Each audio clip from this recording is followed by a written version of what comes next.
Hello and welcome back everyone. Today we are here with you guys with our English course for all the competitive exams. जितने भी government के exams हैं उनके लिए जो English course है उसमें हम आपको सारा कोर्स कंप्लीट कराएंगे.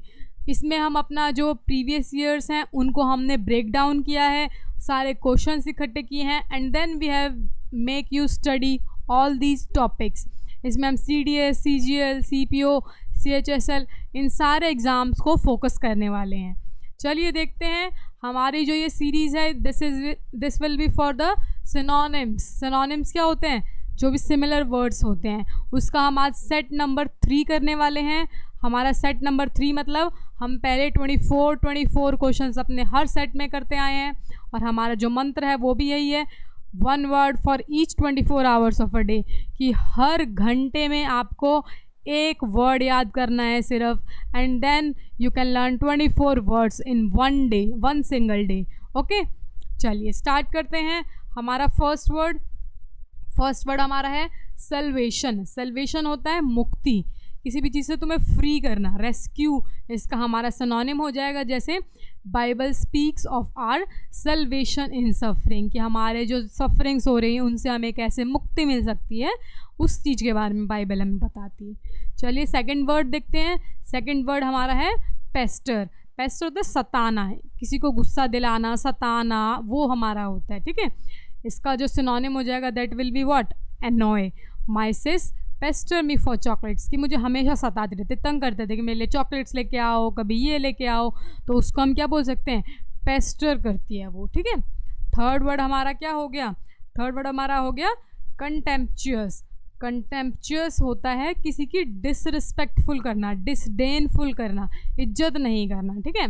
Children gave me contemptuous laugh when asked to keep silent, उनको कहा चुप रहने के लिए पर उन्होंने मुझे डिसरिस्पेक्टफुल कंटेम्पचुअस स्माइल दी बदले में, है ना.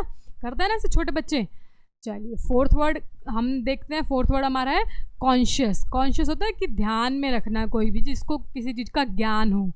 इसका सिनोनिम हमारा होता है कॉग्निसेंट, और इसका मतलब भी क्या होता है? ज्ञानी. She was not conscious of the danger, कि उसको कोई ज्ञान नहीं था, कोई नॉलेज नहीं थी, कोई ध्यान नहीं था कि उसको कोई डेंजर भी आ सकता है. ठीक है. चलिए फिफ्थ वर्ड देखते हैं. हमारा फिफ्थ वर्ड क्या है? एपिक्योर. एपिक्योर हमारा होता है गोमैंड. ठीक है, गोमैंड. ये फूडी को हम कहते हैं एक तरह से, जो भी कोई फूडी लोग होते हैं ना उनके लिए, जिनको बहुत ज़्यादा अच्छा टेस्टी खाना और ये सब चीज़ें पसंद होती हैं. Taj hotel invites lot of epicure, कि उन्होंने जो स्पेशल खाने के और इन चीज़ों के, जिनकी जीभ को सब कुछ पता होता है कौन सा टेस्ट अच्छा है, कैसा है, मतलब परफेक्ट, उसके लिए हम बोलते हैं. ओके. सिक्स्थ वर्ड हमारा हो गया रिलायंस. रिलायंस आपको नाम, कंपनी का नाम भी है एक, है ना, पता होगा, जिन पे हम ट्रस्ट कर सकते हैं. रिलायंस पे आप ट्रस्ट कर सकते हैं? यस कर सकते हैं, इतनी बड़ी कंपनी है, तो इसका नाम ही उन्होंने इसी पे रखा है कि whom you can trust. इसका सिनोनिम हो जाएगा conviction. Our family is reliance in hard times, कि हार्ड टाइम्स में हमारी कौन जिस पे हम ट्रस्ट कर सकते हैं? हमारी फैमिली है जिस पे हम ट्रस्ट कर सकते हैं, रिलायंस कर सकते हैं. ओके. सेवन्थ वर्ड देखते हैं. हमारा सेवन्थ वर्ड क्या कह रहा है? हैप्पैज़ार्ड. इसका मतलब होता है रैंडम, कि कोई भी चीज़ रैंडम तरीके से, मतलब ऑर्डरली सेट नहीं है, रैंडम तरीके से है. जैसे रिकॉर्ड्स वर हैप्पैज़ार्ड लिस्टेड, कि उनको ऐसे ही लिस्ट कर दिया, कुछ पता ही नहीं क्या चीज़ कहाँ है क्या है, रैंडम तरीके से. ठीक है. एट्थ वर्ड देखते हैं. हमारा एट्थ वर्ड हमारा है रैम्पेंट. रैम्पेंट होता है to spread to large scale, कि कोई भी चीज़ लार्ज स्केल में फैल गई है, रैम्पेंट हो गई है. ठीक है. और इसका हम अगर सिनोनिम देखें तो वो क्या होता है? वॉन्टन. ठीक है. Car theft in rampant in this town, की कार की जो चोरी है वो बहुत फैल गई है इस गांव में, लार्ज स्केल में रैम्पेंट हो गई है. ठीक है. चलिए नाइन्थ वर्ड देखते हैं. नाइन्थ वर्ड हमारा क्या है? एबेंडन. एबेंडन होता है किसी को छोड़ देना. डेजर्ट. डेजर्ट में अकेला कोई होता, कुछ होता ही नहीं है, डेजर्ट खाली होता है, ऐसे ही इसका नाम है abandon. Simran abandon the book on desk, की डेस्क पे अपने बुक किताब क्या है? छोड़ के चली गई. ठीक है. टेंथ वर्ड देखते हैं. हमारा टेंथ वर्ड क्या है? कंजेशन, कंजेशन मतलब कि क्राउडेड, कंजस्टेड एरिया जो होता है, ठीक है, बहुत ज़्यादा फंस के लोग हैं उसमें, या और भी कोई चीज़ जो भी हैं फंस के हैं। इसका सिनोनिम हमारा हो जाएगा gridlock. Facilities are design to ease congestion in emergency rooms की, एमरजेंसी रूम्स का टाइम पे जो भीड़ भाड़ होती है और इनको आसान करने के लिए फैसिलिटीज़ बनाई जाती हैं, है ना। इन वर्ड्स को आपको पढ़ने में मज़ा आ रहा है ना, इनको रिलेट कीजिए, जितना वर्ड्स को रिलेट करेंगे उतना याद करने में अच्छा रहेगा, ठीक है। चलिए नेक्स्ट वर्ड हमारा क्या है, नेक्स्ट वर्ड देखते हैं डिस्क्रिपेंट। डिस्क्रिपेंट होता है जब हम डिसएग्री कर रहे हैं किसी चीज़ से, डिस्क्रिपेंट कर रहे हैं, ओके। इसका जो सिनोनिम हो जाएगा वो क्या हो जाएगा, इनकॉन्ग्रुएंट, कि भाई किसी चीज़ से हमारी सलाह नहीं मिलती है, वो हमारे से अलग है, उनके डिफरेंसेस हैं। जैसे wide discrepancies in ideas coated the work, कि हर एक काम में अलग अलग तरह के आइडियाज़ होते हैं, ठीक है, डिसएग्रीमेंट्स होती हैं। चलिए नेक्स्ट वर्ड देखते हैं। नेक्स्ट वर्ड हमारा क्या है, बेनिवोलेंट। बेनिवोलेंट हम उनके लिए बोलते हैं जो बहुत जेनरस होते हैं, काइंड होते हैं, दयालु होते हैं, ठीक है। आप यहाँ पे काइंड भी इसका मतलब समझ सकते हैं, उन्हीं के लिए हम क्या यूज़ करते हैं, benevolent. God is benevolent with people who are kind toward, कि गॉड भी उन्हीं के दया करता है, उन्हीं के साथ दयालु रहता है जो दूसरों की दया करते हैं, दूसरों की मदद करते हैं, ओके। तो इसलिए हमको सबके साथ कैसा रहना चाहिए, बेनिवोलेंट रहना चाहिए। चलिए 13th वर्ड देखते हैं हमारा। 13th वर्ड क्या है, अनइक्विवोकल। अनइक्विवोकल मतलब कि उसने कहीं भी कुछ डाउट ही नहीं छोड़ा बोलने में, सब जगह अच्छे से सब कुछ बता दिया। बोल, वोकल है ना, वोकल, यहाँ से ऐसे रिलेट किया करो वर्ड्स को, वोकल इक्विवोकल, कि बोलने में उसने कुछ भी चीज़ नहीं छोड़ी। इसका सिनोनिम क्या होता है, आर्टिकुलेट, कि अच्छे से उसने बात बता दी। ही अनइक्विवोकली डिनाइड द एलिगेशंस, कुछ अच्छे से एक्सप्लेन कर दे कि ये मेरे पे जो एलिगेशंस हैं वो क्यों हटने चाहिए, क्यों गलत हैं। चलिए नेक्स्ट वर्ड देखते हैं। नेक्स्ट वर्ड हमारा है फियास्को, ठीक है। फियास्को, फियास्को हम बोलते हैं फेलियर को।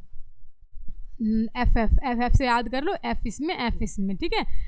एफ से फेलियर, एफ से फियास्को। तो this show a fiasco as a actor forget his lines, की ये जो शो है ये फियास्को हो गया, फ्लॉप हो गया, फेल हो गया, क्योंकि एक जो एक्टर वो अपनी लाइन भूल गया, ठीक है। आप भी ऐसे ही जो स्कूल में प्ले वगैरह होता है उसमें बोलते होंगे, तो आज के बाद कौन सा वर्ड बोलना है, फियास्को बोलना है सभी को। चलिए नेक्स्ट वर्ड देखते हैं, हमारा है इवॉल्व। इवॉल्व बढ़ना होता है, ठीक है, कोई भी चीज़ का बढ़ना। और इसका जो ये सिनोनिम हो जाएगा, ये क्या हो जाएगा, एमिनेंट, ठीक है। हर style of painting evolve with time, कि टाइम के साथ उसकी जो पेंटिंग है वो भी इवॉल्व हुई है, ठीक है। 16th वर्ड हमारा बहुत इंटरेस्टिंग है, दैट इज़ बिहोल्ड। बिहोल्ड मतलब किसी चीज़ को देखना, लुक करना, ठीक है। इसका सिनोनिम हो जाएगा look. It was pleasure to behold the sunset, कि सनसेट को देखने में क्या मज़ा आया, ठीक है। तो बिहोल्ड होता है देखना। चलिए नेक्स्ट वर्ड देखते हैं 17th, रोब। रोब एक तरह की पोशाक होती है, ठीक है। और इसका सिनोनिम क्या हो जाएगा, क्लॉक और या फिर क्लोथ, ये इनका मतलब सेम ही होता है। हर बाथ रोब वॉज वेट, कि उसका जो नहाने वाला जो कपड़ा है, रोब है, वो गीला हो गया, पोशाक जो है, ठीक है। 18th वर्ड हमारा क्या हो जाएगा, प्रिकर्सर। प्रिकर्सर हम बोलते हैं किसी भी चीज़ को प्रिसीडिंग है, जो पहले वाली चीज़ है उसके लिए हम बोलते हैं। जैसे अभी मैंने आपको पहला वर्ड क्या बताया, पहला वर्ड जो मैंने आपको पढ़ाया दैट विल बी रोब। अभी मैंने इससे पहले आपको रो पढ़ाया, तो मतलब प्रिसीडिंग या फिर प्रिकर्सर जो हम पढ़ रहे हैं वो हमने पढ़ा रोब। चलिए 19th वर्ड देखते हैं, दैट इज़ परवेसिव। परवेसिव होता है वाइड स्प्रेड, बहुत ज़्यादा फैलना, हर जगह पे प्रेजेंट होना, ठीक है, pervasive. History demonstrated the pervasive of mass violence during the freedom. Freedom के टाइम पे जितना भी जो मास वायलेंस फैला हुआ था हर जगह पे, वो हमें हिस्ट्री बताती है। चलिए 20th वर्ड देखते हैं। 20th वर्ड हमारा क्या है, फियर्स, ठीक है। इसको हम प्रोनाउंस करते हैं फियर्स, और इसका सिनोनिम क्या हो जाएगा, फ्यूरियस। फियर्स, फ्यूरियस एक जैसे से लग रहे हैं ना दोनों, तो ऐसे आपको रिलेट कर करके थोड़ा थोड़ा याद करना। इसका मतलब होता है स्ट्रॉन्ग या वॉयलेंट, बहुत ज़्यादा तूफानी, स्ट्रॉन्ग, उसको हम बोलते हैं fierce. The house was guarded with fierce dogs, इतने स्ट्रॉन्ग और वायलेंट डॉग से हमारा जो घर था वो क्या था, प्रोटेक्टेड था। चलिए नेक्स्ट वर्ड देखते हैं।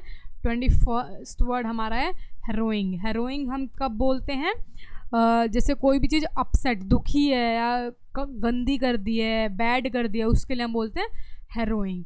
ठीक है, और इसका जो हमारा सिनोनिम हो जाएगा, ये क्या हो जाएगा, एक्सक्रूशिएटिंग। वेदर हेरोइड द क्लाइंबर्स, कि वेदर्स ने जो बैड वेदर हो गया उसकी वजह से क्लाइंबर्स का जीना मुश्किल हो गया, वो दुखी हो गए बेचारे। ठीक है, हेरोइंग हो गए, हेरोड हो गए। 22nd वर्ड देखते हैं। 22nd वर्ड हमारा है रेमिनिसेंस। रेमिनिसेंस ये होता है रिमेम्बरेंस, कि किसी चीज़ की याद दिलाना। ठीक है, जैसे his act of bravery was reminiscence, बहुत यादगार उसकी जो उसने ब्रेवरी वाला काम किया, सबको याद रहता है, वो रिमेम्बरेंस रहती है। ओके, 23rd वर्ड पे हम आ गए हैं। 23rd वर्ड हमारा है इमेंस। इमेंस होता है इनॉर्मस, बहुत ज़्यादा होना। इमेंस होता है ज़्यादा एक तरह से। ठीक है, कोई भी चीज़ हमें ज़्यादा अगर बोलनी है उसके लिए हम क्या बोल सकते हैं, हम उसके लिए ही बोल सकते हैं इमेंस या फिर enormous. 24th word, last word of the day, that is diabolical. ठीक है, डायबॉलिकल होता है वेरी बैड, मैलिशियस, कोई भी चीज़ पसंद नहीं आ रही है, गंदी है बहुत, उसको हम बोलते हैं diabolical. The noise from the party was diabolical. I hope आपको सारे वर्ड्स अच्छे से समझ में आए हैं। हर वर्ड को आपको हर घंटे में एक वर्ड उठाना है और रिवाइज करना है, अपने मन में उसका मीनिंग सोचना है और फिर एक छोटा सा कोई भी सेंटेंस बनाना है। कहीं भी हैं आप, क्लासरूम में बैठे हैं, ऑफिस में हैं, कोई भी दोस्तों के साथ बैठे हैं, कुछ भी कर रहे हैं, सिर्फ 1 घंटे में आपको एक वर्ड के लिए टाइम निकालना है and you have to revise that word. चलिए अब नेक्स्ट वीडियो के लिए मिलते हैं। Till then take care and bye bye.